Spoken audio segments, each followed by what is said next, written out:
This story seems to have captivated the world to some extent. There is some precedent. Princess Diana and Prince Charles, they left hospital the day after Prince William was born, I'm told.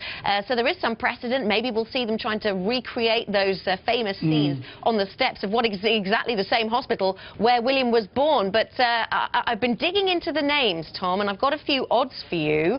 Tom is not on the list, though, I'm afraid to say. Certainly not in the top 5 that I checked. Have you had any more thoughts on a suitable name? Well, we're talking here about the traditional names, George, Andrew. Philip came up. We are. Philip. Well, maybe Philip. I don't. Yeah. Do you think so? Grandfather. Well, Right. maybe there's a little bit of history there because Prince William's full name is William Arthur Philip Louis.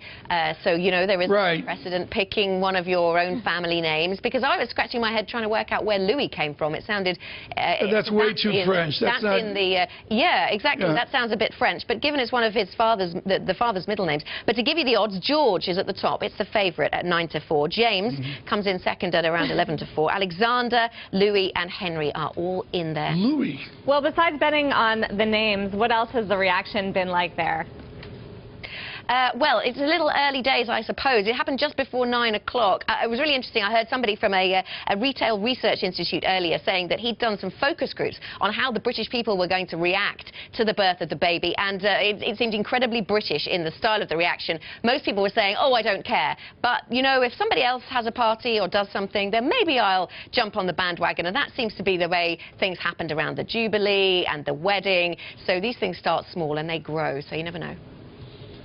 Interesting. It's just been going on. Tell us about the newspapers. What's Fleet Street done with this?